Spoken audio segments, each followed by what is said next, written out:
I will begin by introducing myself. My name is Amanda French. I am Technical Community Manager for ROAR, the Research Organization Registry at Crossref. We'll be talking about ROAR a little bit in this webinar, but primarily we're just going to talk in general about how to improve your metadata if you are an OJS user. Mike from PKP is joining me. Mike, would you like to introduce yourself? Yeah, my name is Mike Mason. I am the Open Scholarship and Publishing Librarian at the University of New Brunswick, and I am also the Open Scholarly Infrastructure Advisor at the Public Knowledge Project. Great. So with that being said, we'll begin. Here's what we're going to be talking about today. Just a couple of housekeeping things, a brief overview of what is metadata and why it's important. I'm going to be demonstrating certain things about how to check your metadata's health using Crossref participation reports, how to send DOI metadata to Crossref if you use OJS 3.3, how to do so if you use 3.4 or 3.5, and then what may be the most important part of the webinar, how to add and update specific metadata elements to your DOI metadata that you send to Crossref. I'm going to try very hard to leave at least 15 minutes at the end of the session for you all to practice with your own OJS installations. So if you have not already logged into your own OJS installation, please do. And you can exercise, you can do anything that you like. You can try to implement some of the things that I show you. You can ask us questions during that period. It does help if you have site administrator privileges or journal manager privileges. So hopefully you can do that. But if not, then you can just ask us questions and we will do our best to answer them. Zoom tips. If English is not your first language, you can choose show captions, and there is an automatic translation feature which can work somewhat. It works sometimes, let's put it that way. And as I say, you're free to ask questions in the chat. You're also free to ask questions in the Q&A. Mike will be monitoring that and doing his best to answer things while I am presenting. You can keep your video on or off. This is a webinar, not a meeting. You can keep your, so you won't be able to unmute, but you can, as I say, ask questions in the chat or the Q&A. So I just want to make a note about certain OJS versions. Version 3.3 is the current long-term support version. It's the recommended and supported version. Version 3.4 has some major differences from 3.3, and one of the key points for this webinar is that it makes DOI management a core function instead of being managed by a plugin. Version 3.5 has just been released. We're all very, very excited. It makes certain metadata functions, specifically ROAR and ORCID, core functions that can be managed directly within the software without needing to install a plugin. And it will, after some testing and revision, become the next long-term supported version.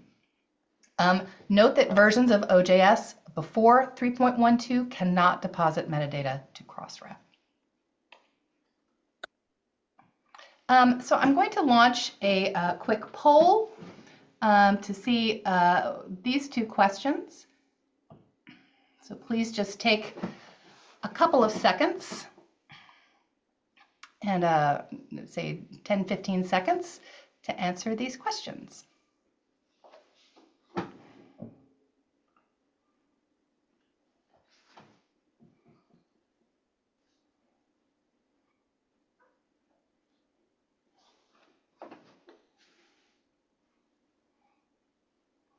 Okay, just a couple more seconds. I'm seeing some interesting results here.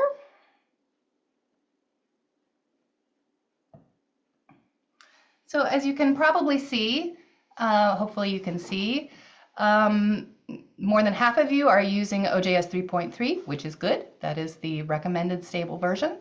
A significant number of you, 37%, are using 3.4.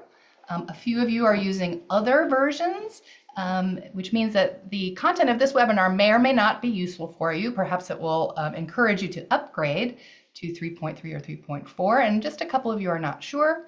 Most of you are already sending DOIs to Crossref, full 86%. So again, we're going to go over that just very briefly in how to set that up. But since most of you are already doing that, we won't spend as much time on that.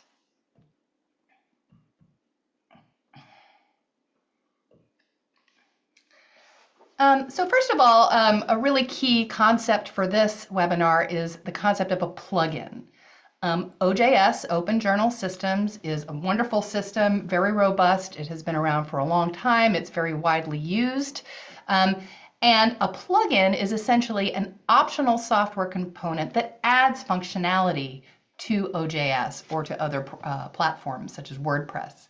Plugins can be created by community members, but also the PKP team also develops and maintains some plugins, and there are many plugins available for OJS, and much of the metadata and DOI deposit functions that we're going to be going over today are managed by plugins, especially in version 3.3. So where can you find these plugins, some of which we're going to go over? It helps to have site administration capability. You will, if you are a site administrator, if you are logged in as a site administrator, you will see an administration option in the left-hand menu, and then you can see the plugin gallery, which includes many, many plugins. It is also possible to find plugins that you can install that are not shown in the plugin gallery, but in general, we recommend that you look for plugins in the plugin gallery. I'm just going to briefly talk about what metadata is and why it's important. I'm sure most of you are aware of this. Metadata is crucial information about an item, such as a journal article that's produced by OJS. It's often defined as data about data.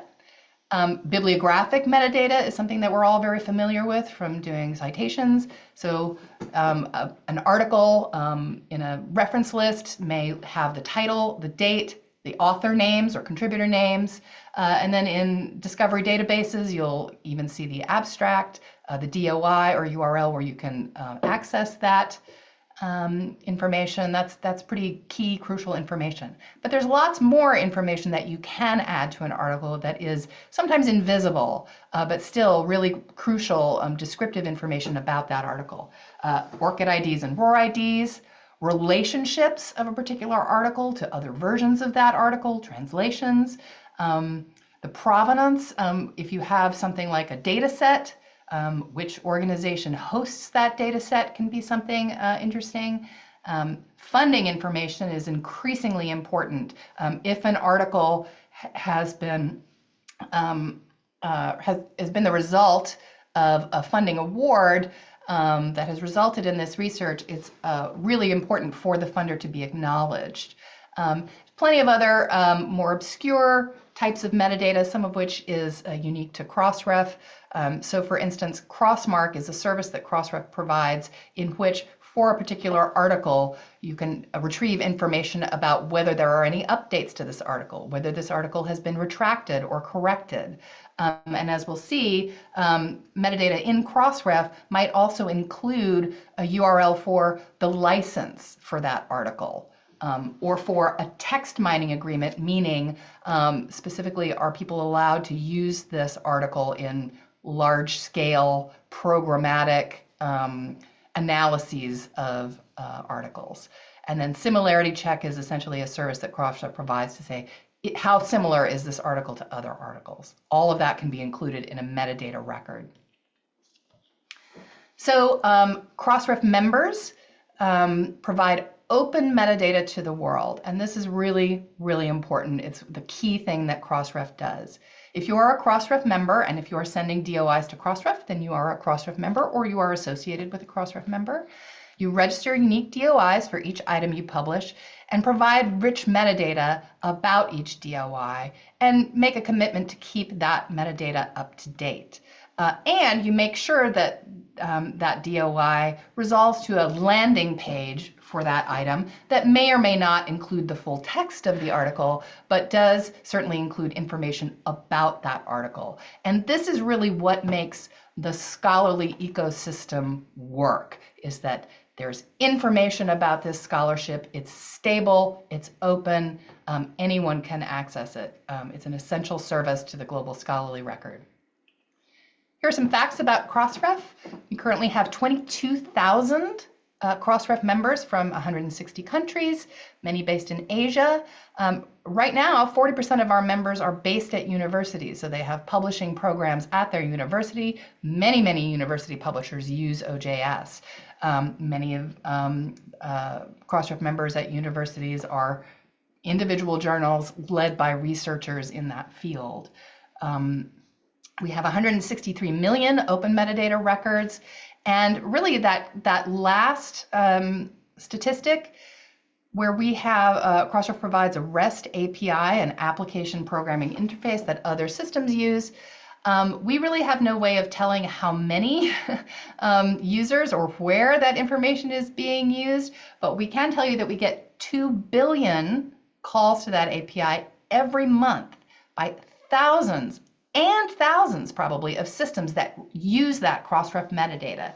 Web of Science, Scopus, large indexes are all retrieving metadata from Crossref, which is one of the main reasons why it's important to make sure that your metadata that you are registering with Crossref is complete and up to date.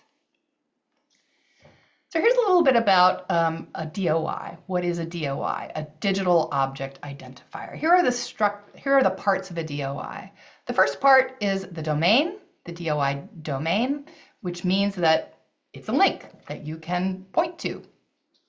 The prefix, 10.5555 in this false example, is assigned by Crossref to a Crossref member. So when you become a Crossref member, we assign you one or more prefixes to use for your content, and then that can be associated with you. Then the suffix is something that each Crossref member assigns for each piece of content. You make up your own suffix. And then these parts make up a complete DOI that routes through the DOI resolver to point to a registered URL. That's a landing page for something like a journal article that has information about that article. And DOIs are persistent identifiers, meaning that they will stick around as long as possible. When organizations go out of business or change hands, they commit as Crossref members to making sure that their DOIs continue to resolve, and Crossref manages all that.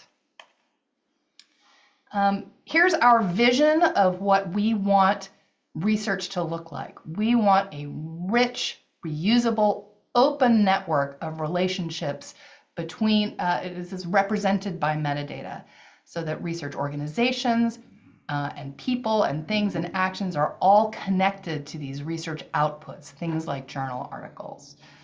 We are striving for a network that connects all of these things, and metadata is the key to that. Okay, we're now going to begin doing some initial demonstrations. I'm just going to show you a few of these things about how to set up using DOIs with Crossref and how specifically to send particular metadata elements to Crossref. But before that, here's a general tool that we provide, crossref.org/members.prep, where you can measure how good you are at generally at sending metadata to Crossref. So here is how this works in action. You visit that URL, you look up your organization. You can see here that this defaults to current journal articles usually. This particular publisher is just registering preprints and journal articles, or at least the participation report is showing only those. And it defaults actually to showing just current content, which means content within the last 3 years. So eLife is one of our best metadata providers. You can see that they're doing a great job for current journal articles of providing metadata. If you look at preprints, they don't do quite as many. They don't really have funding award numbers for preprints, but they do for journal articles. So I encourage you right now or at the end of this session to look up your own participation report crossref.org/members/prep, and look at how well you are doing at providing metadata. Here's a bit more diving into this participation report. Again, there are these two drop downs, one on the left and one on the right, where you can flip between current content, meaning content within the last 3 years, and older content, meaning the back file or all content. And you can flip between various item types. Not all item types are measured by the participation reports, but journal articles, preprints, and so forth are measured by that. And these metrics will change based on what you choose. You can also look up particular journals once you get to your own participation report. There in the middle, you can search by journal title. Check your Crossref participation report now or at the end of the session, and we can work with you to improve your scores. So here's how to send DOI metadata to Crossref using OJS 3.3. And again, most of you are doing this, but I think it's helpful to emphasize these differences between the versions. OJS 3.3 requires 2 plugins to send DOI metadata to Crossref. You need the OJS DOI plugin, and you also need the Crossref XML export plugin. And of course, there are other DOI registrars besides Crossref, for instance, DataCite, Medra. So if you use a different registrar, then you will need a different plugin. Here is how to enable the DOI plugin if you are using OJS 3.3. As at least a journal manager, go to Website Plugins, under Installed Plugins, scroll down to the section labeled Public Identifier Plugins. Click the box to the right of that plugin to enable it, and then click the arrow on the left to expand your plugin options, and then click Settings to configure it. I want to emphasize here, I'm not going to go over configuration, but one of the key things to pay attention to as you're configuring this plugin is to make sure that your Crossref credentials are correct. If you enter a white space where you don't need a white space, it will be difficult. Similarly, enabling the Crossref XML plugin, website plugins, installed plugins, find the XML plugin, and configure this plugin. This is actually the one where you need to enter your Crossref credentials and make sure that they are correct. Now, in both OJS 3.4 and the newly released 3.5, you only need one plugin to send metadata to Crossref, because DOI management is built into OJS 3.4 and 3.5. But again, you do need a membership with a registrar or have a sponsor to sponsor you to membership. And so you do need to state which registrar you use. So you need to enable and configure a registrar plugin. So if you are a Crossref member, you would use the Crossref Manager plugin. And again, you would do this in a very similar way as a journal manager. Under Settings, go to Plugins. Under Installed Plugins, under Generic Plugins, find the Crossref Manager plugin and click the checkbox next to it to enable it. And then, again, I'm not going to go into configuration too much, but this is the key thing. You can see that built into OJS 3.4 and 3.5 is DOI management. Once you have set up and configured your Crossref plugin, you can configure DOI management, and there's an entire screen where you can manage your article DOIs and deposit metadata with Crossref. PKP documentation has some excellent documentation about this. I encourage you to consult that if you need to. Now, here we are at the heart of the matter, how to improve specific metadata elements in your DOIs that you are sending to Crossref. And again, a lot of this, especially in 3.3, is managed by plugins.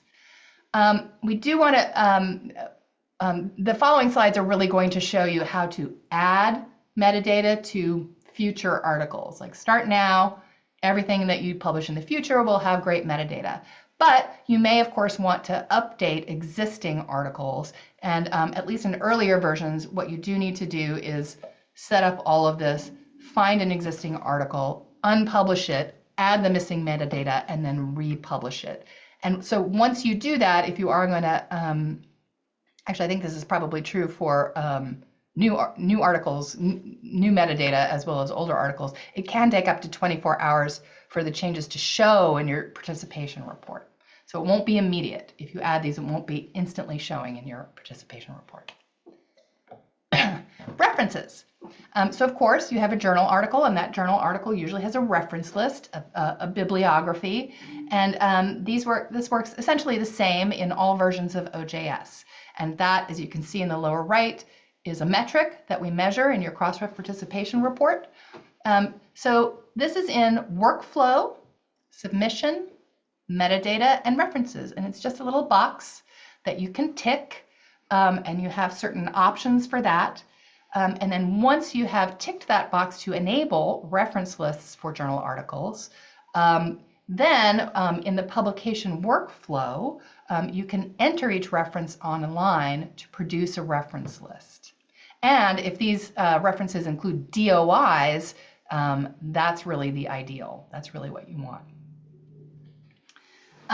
There is an additional plugin called the Crossref Reference Linking plugin that will enable automatic extraction of DOIs from the reference list. And it will use the Crossref API to check against your plain text reference and locate possible DOIs, and will produce a nice public reference list like the one shown on the right. And it allows the display of reference lists on the article landing page, which is great. This is adding to that wonderful networked research nexus that we're striving for. Abstracts. Abstracts are a thing that we also measure in Crossref participation reports. And I see one question in the chat as to whether this is being recorded, and it should be. I believe so. Let me double check. Yep, we are being recorded. So quick answer to that. Yes, this will be recorded and shared.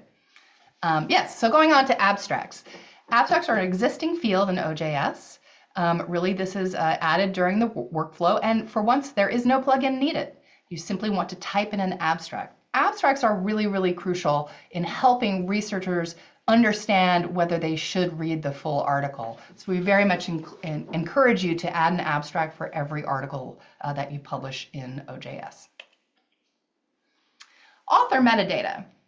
So this is being managed by plugins in 3.3.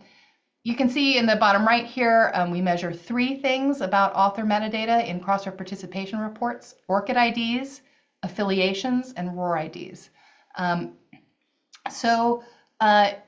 This can usually be edited in something that looks roughly like this. I believe this screenshot is from 3.3, and it looks slightly different in 3.4 and 3.5.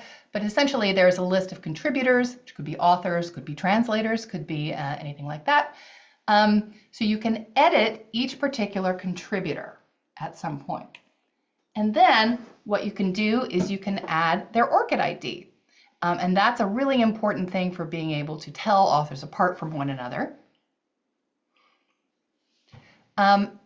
For earlier versions of OJS, there is an ORCID profile plugin, which you can enable and configure, which lets contributors authenticate their ORCID ID and then displays it on the landing page. So if you enable that ORCID plugin in 3.3, it will display authenticated ORCID IDs to say, yes, this author is associated with this ORCID ID. Then you can click on that to see the full profile for that author.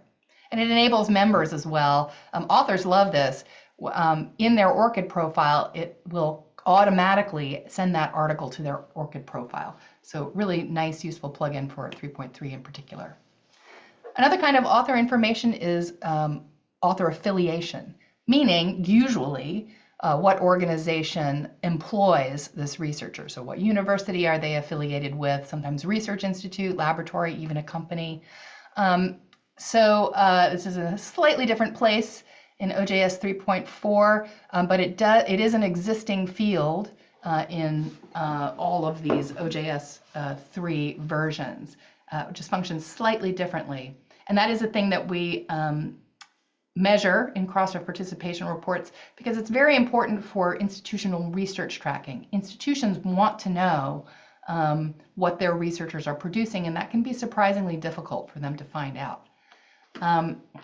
So the Research Organization Registry is like ORCID in that it provides persistent identifiers for organizations, whereas ORCID provides persistent identifiers for people. So if you install the ROR plugin for 3.3 or 3.4, this means that you can collect and display persistent identifiers for these author affiliations. So you can see some examples of that on the right, where Juan Pablo Alperin is affiliated with Simon Fraser University. You can see a little ROR logo there, and that will link to the ROR ID for Simon Fraser University. And what that really means is that in Crossref metadata and in all of the systems that can consume Crossref metadata, if that ROR gets through to Crossref metadata, which I have a caveat about, then it means that it makes other systems able to associate this article with Simon Fraser University. So here's an important caveat. This is where versions come in, where you really need to know what version you're using.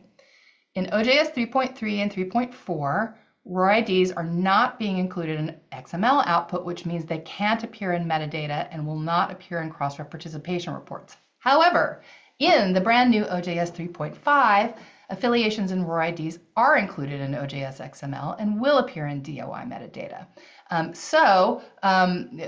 I think even if you're using an earlier version of OJS, it behooves you to install the ROR plugin, collect these ROR IDs, and then in the future, if you choose to migrate to 3.5, you will still know what those are and be able to use them. So this is just a screenshot from the brand new OJS 3.5, which shows you a little bit about, this is a contributor information. So you click on somebody's name, you edit their information. You can see that you can request verification for a particular ORCID ID. You can enter a bio if you like. And then in this, you can type an institution name and it will retrieve the ROR ID for that institution. It's very exciting. Another kind of metadata that we measure in participation reports, funding metadata. This again is managed by a plugin, I believe in all versions, called the Funding Metadata plugin. So you can install that plugin and you can add a funder. You can add a funder ID and you can add a grant number, an award number. Sometimes award numbers are local to that funder, but also Crossref does register DOIs that are globally unique award numbers for that grant. So if you ask the researcher for that, the funders will be very grateful to know what research their support has enabled. All right, so we're now at past. I'll take a look at the chat, but what I'd encourage you to do right now is log into your own OJS instance and see if you can install some of these plugins, see if you can configure some of these plugins, and if you don't have access to your OJS instance at the moment or would just like to ask questions, we can ask and answer questions now. I will look at the chat and we will answer questions that you post in the chat and answer questions that you post in the Q&A. Feel free to work. Let me see. So again, yes, the slides and recording will be shared after the webinar. So that's important to note. We'll be happy to share these. Does OJS pass ORCID and ROR to Crossref, asks Tomas. So that again is going to depend on the version. Essentially not in versions 3.3 and 3, or in 3.3 and 3.4, ROR IDs are not being sent to Crossref. In 3.5, they are. Mike, I'm not sure about ORCID. ORCID IDs are sent through to Crossref, aren't they? Yep. They are, yes. So different answer for ORCID. OJS does pass ORCID IDs to Crossref, but not ROR IDs unless you use 3.5.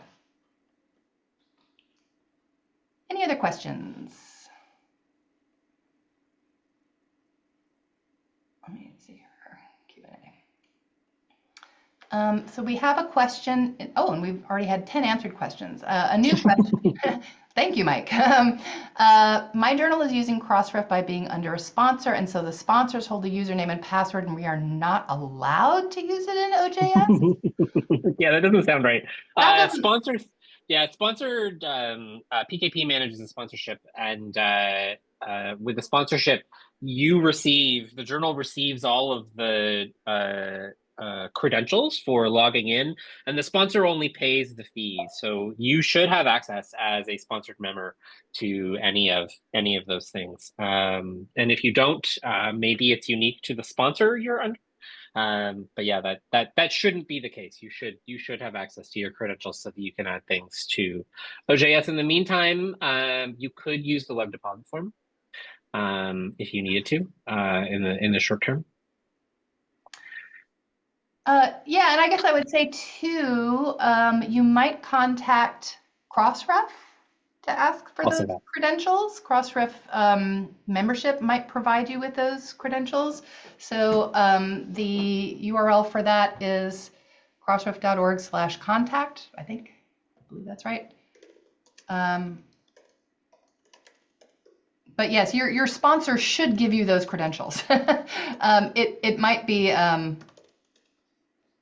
there are different kinds of credentials, but yeah, one of the whole points of being sponsored is that you should be able to register that content. So if your sponsor will not give it to you, ask Crossref membership or use the web form. Now, David Adoyo asks, what of Crossmark? How does someone enable this? I don't know if you can use that with OJS. Mike, do you know? Yeah, so I'm happy to answer this question. So Crossmark has never been something you can traditionally use out of the box with OJS. There are journals that have configured custom applications that will leverage Crossmark on their journals. I think it requires a little bit of customization in OJS. Crossmark is supposed to be supported, I hope, in 3.6. We're currently in the middle of conversations with Crossref about co-development to try to get Crossmark support to work. So Crossmark is still on the to-do list. We've had a couple different people ask questions about that. Right. Thank you. So Crossmark still on the to-do list. Next question that I see is, how do we resolve DOI conflicts in Crossref? The answer to that is to contact Crossref support. So again, actually, really, literally, the link that I just posted, crossref.org/contact, is really the way to resolve those DOI conflicts. I'm answering Pat in the next question. So great, you can go right ahead.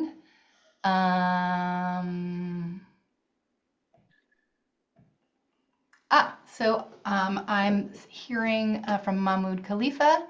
The question is, we have a bilingual journal, publishes articles in English and Arabic, but we need to make English as the main language of submission. We give authors options to submit in Arabic and English, but we want to change the submission language in the MySQL database in order to make English as the main language. Which table in the database has the submission language for 3.3? Mike might be able to answer this, but honestly, that sounds like a question for the PKP community forum. Yeah, sorry, I was answering other questions when that question came in. What's the question? Sorry. Sorry, yes. Which table in the MySQL database stores the language, the main language for the journal? Could not tell you, but I would go to, I'm just going to put this in the chat. So for anybody who has questions, if you haven't ever been to the PKP support forum, I really recommend it. It is monitored by PKP software developers and a handful of other people who work in support on the regular, and they'll pass on issues to those who know. So I just put the link in the chat. Please do visit. If you have a question that's sort of like, hey, my OJS is doing a funny thing that I don't know, I really recommend going there and taking a look and do a quick search to see if your issue's been answered before. And then put in your question, and ideally someone will be getting a response.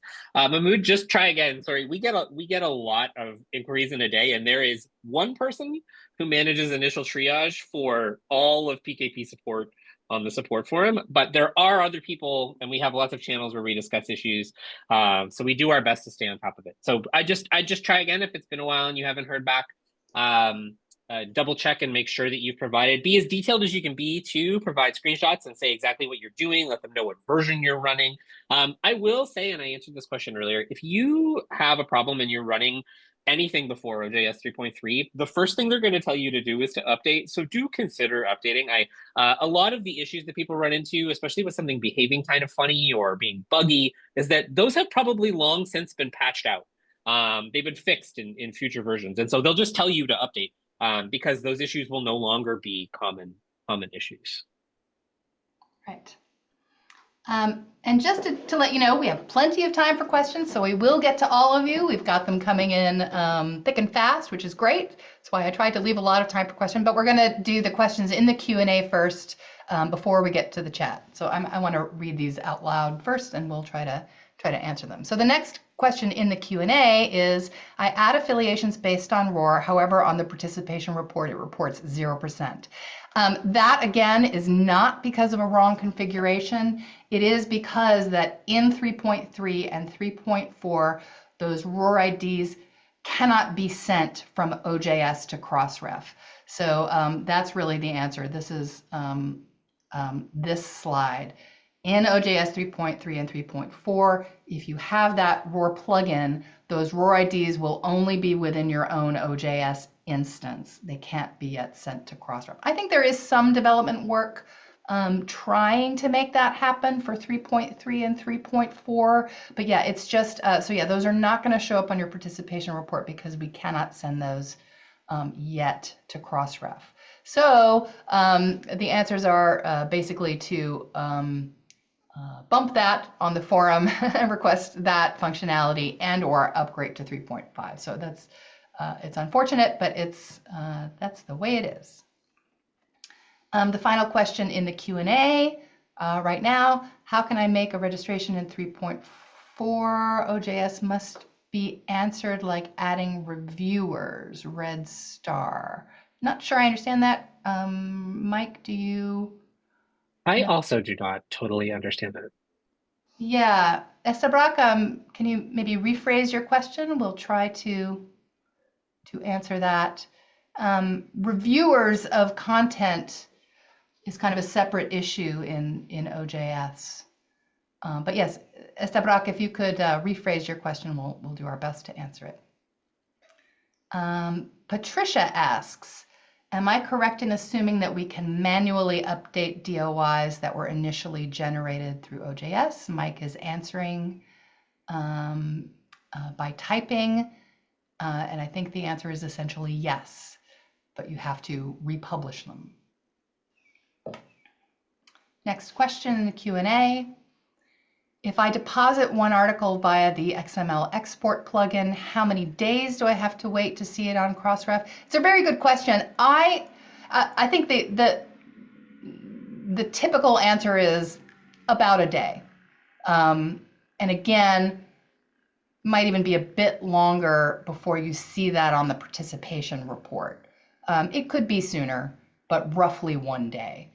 If you don't see it within about 2 days, then I would recommend, Freddie, that you go back to your OJS instance and make sure that it has successfully deposited.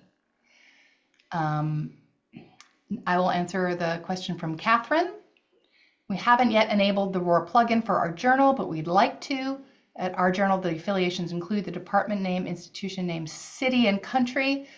Yes, ROR includes all of that information. And again, really what, as I understand it, the affiliation shown on the article should match exactly that in the published article, PDF, HTML, yes.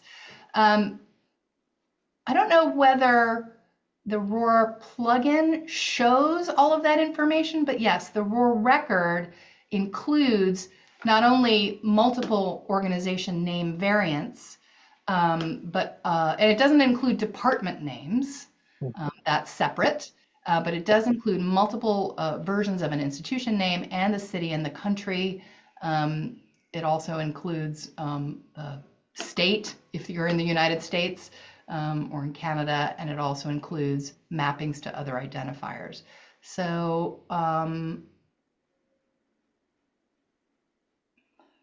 in terms of the affiliation matching exactly that in the published article, I don't know who requires that, but certainly the affiliation, the top level organization should match the top level organization that's shown in the PDF. I don't think you need to show the city and country on the DOI landing page, although you can show it on the PDF or the HTML. Catherine, does that answer your question, hopefully?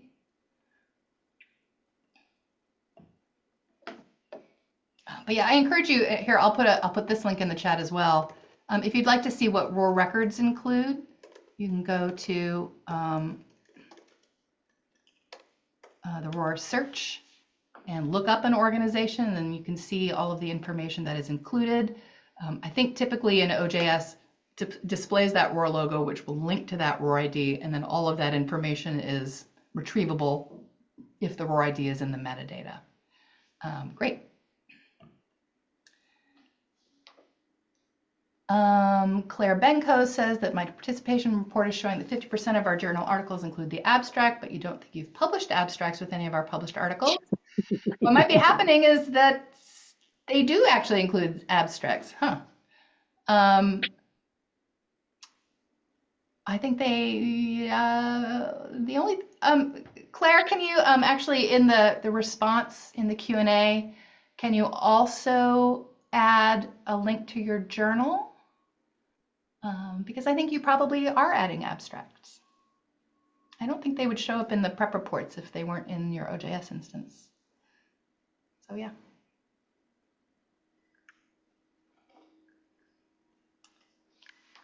I do want to answer a couple questions, and some people have asked questions about like how DOIs work, and we just got a really good one about metadata and transparent and opaque DOI suffixes, suffix generation. And so there are a lot of recommendations in metadata to make sure that your suffixes are opaque and not containing metadata, because then you run into issues where you potentially have to correct a DOI, which you cannot do. In OJS 3.4 and 3.5, there is an opaque, unique DOI suffix generator built in that just automatically creates a unique string without any metadata in it automatically. So it's worth taking a look at newer versions, because we have been improving these plugins as you go. And 3.4 really did change a lot of stuff, and it is also in 3.5. So if you have complaints about sort of how some of that stuff is handled, you may very well benefit from an upgrade.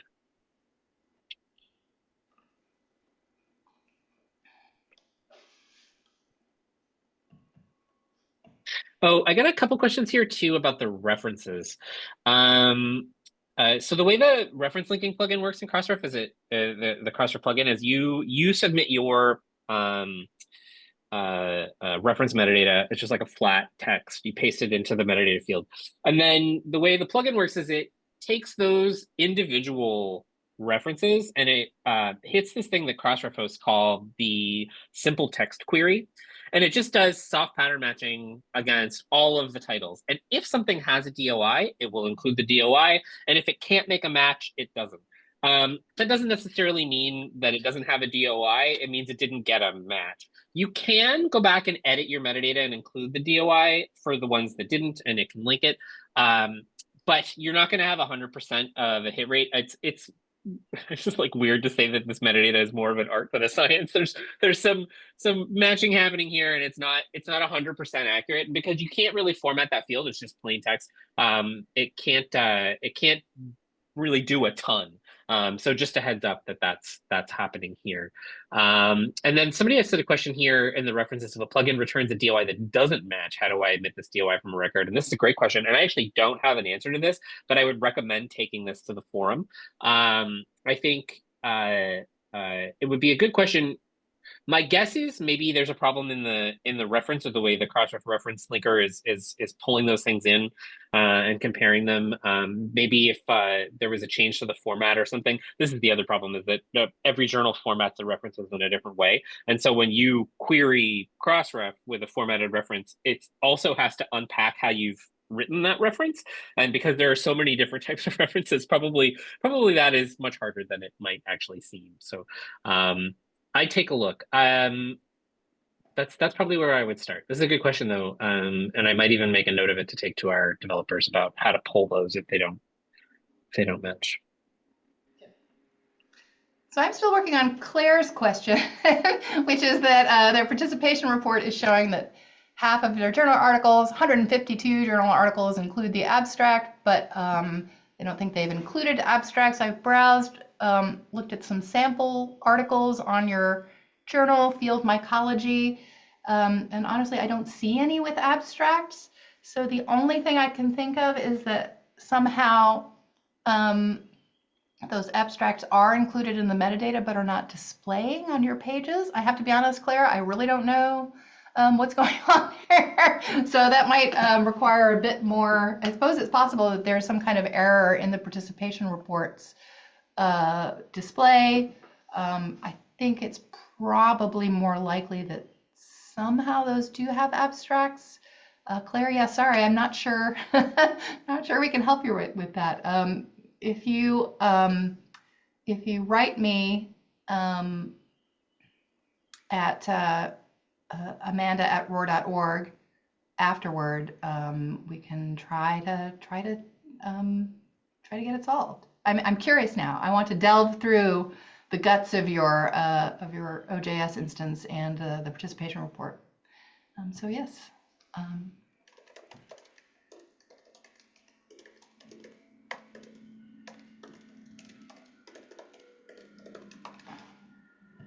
There we go.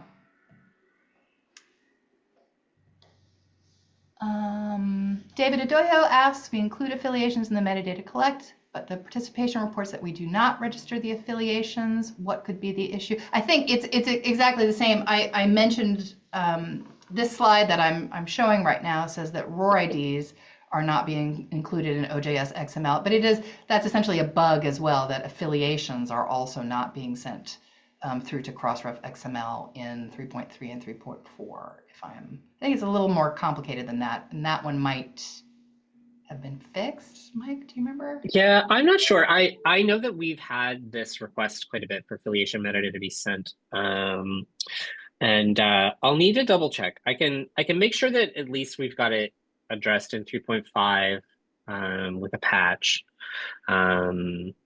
If it isn't being sent, but I'll flag it, because I think we also had an issue where some people wanted like multiple affiliation fields, which can be complicated. Like they wanted a handful of them.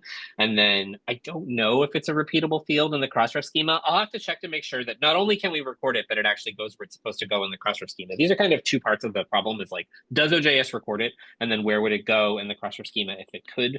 And then we also double check to make sure, like, does it also go in the data site schema and all the other places it may need to go? So I can double check. I'll make a note. And I've got a couple things that I've made a note of here that I need to. Yeah, and I remember I remember something in the Crossref Slack about OJS and affiliations, and to the best of my recollection, it was a bug where OJS 3.3 and 3.4 are supposed to be sending affiliations through to Crossref, but are not. So I just can't remember if my memory is correct, or if that has since been resolved, or what about that. But yeah, essentially, David, not your fault. Not your fault. We think it's a bug. Okay. How do I enable the ORCID ID tab globally on OJS? Currently, I have to link it only within OJS 3.3.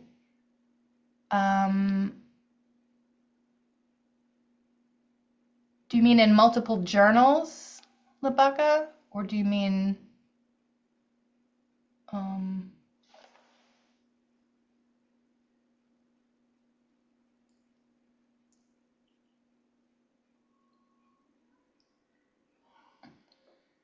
I think, Labaka, I don't know if these will help you, but I'll. Oh, this might actually be, there's in the chat. We actually had two questions about single sign-on in Orchid, and having Orchid ID appear globally so that it appears right on the register page, so you can connect as part of the registration process. So I think a user who's registering for OJS does need to add their Orchid to their profile, and I don't know that there's a way to toggle something when you first create your account to have that appear. I do know somebody asked about single sign-on and being able to log in with Orchid. That is something that is being worked on, I believe, but is not currently a feature of OJS. Single sign-on is kind of a unique challenge for a small team like ours to incorporate, but I do think that work is happening on it for 3.6. And it wouldn't surprise me, actually, if work was happening on it for 3.5. Yep. I did share this link earlier, too, and if people are curious,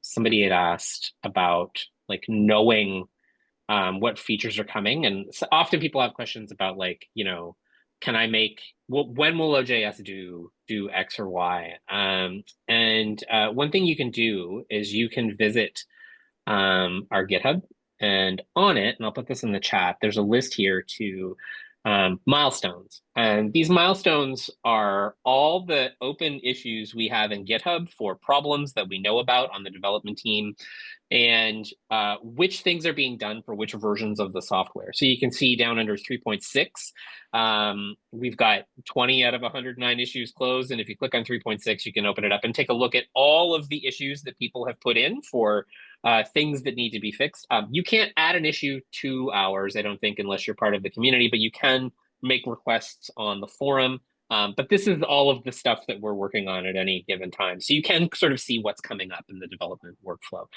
The other thing I'm going to link, and I've put it in the chat a couple times, just in case people don't know about it, is the PKP Documentation Hub. There are a lot of folks who work on PKP documentation, and there's a significant amount of it. One of our folks had just created a brand new guide for OJS 3.5, so there's a whole guide here.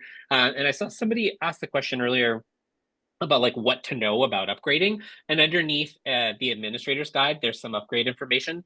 There's a lot of information about going from 2 to 3, but there's also information about going from 3.3 to 3.4 or 3.4 to 3.5. And I would actually recommend, if somebody is planning on upgrading from 3.3 to 3.4, just go from 3.3 to 3.5.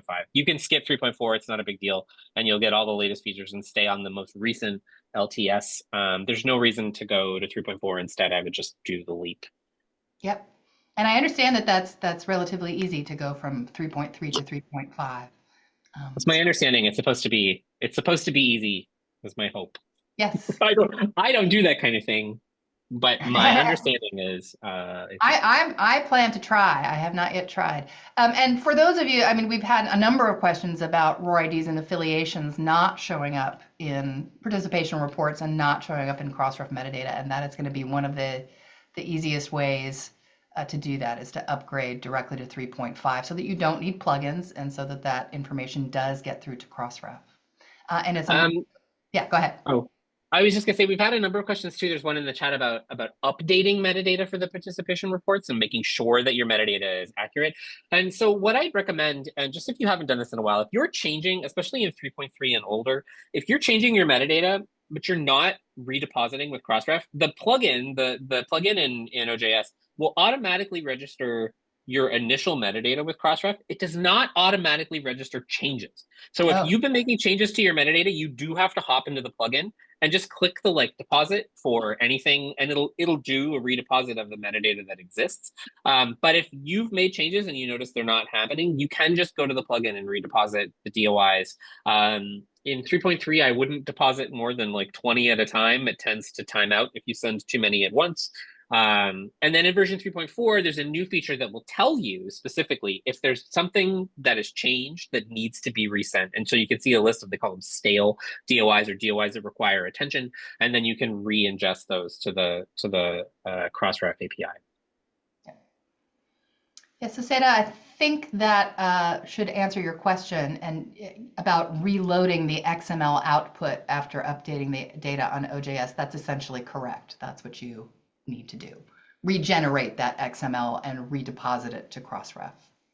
And as Mike said, especially with earlier versions, maybe don't do more than a few at a time. Try not to do 100 at once. Someone asked about upgrading from 3.3 to 3.4. What are a few things to take note of? Is version 5 more stable? Mike is typing an answer.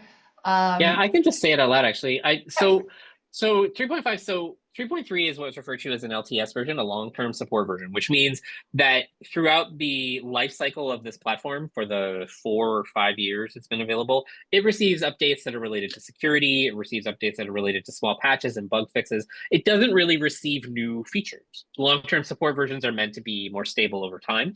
And then the sort of interim versions like 3.4 have a lot more innovation, but the releases can be a little bit more rocky and have other issues. So after probably a month or two, or a month of a couple patches and initial release stuff, and once the community starts to adopt 3.5, it'll probably receive its LTS stamp, and then it'll be the most stable version. So I would maybe, like, if you've waited on a 3.3 update, 3.3 to 3.4, and you can wait a month, I'd wait a month, and then I just make the jump to 3.5. And almost everything that's in 3.4 is done in a better way, I think, in 3.5, and a lot of good changes. 3.4 was significantly stable by the end of its release window, but I'd recommend just moving until 3.5. Yeah, and that's another question. Is it better to wait until the 3.5 LTS version if we are using 3.3? Yeah, I would say any place, especially if you're hosting a number of journals, just do the wait. It's totally okay. If you've waited this long, you can probably wait another month.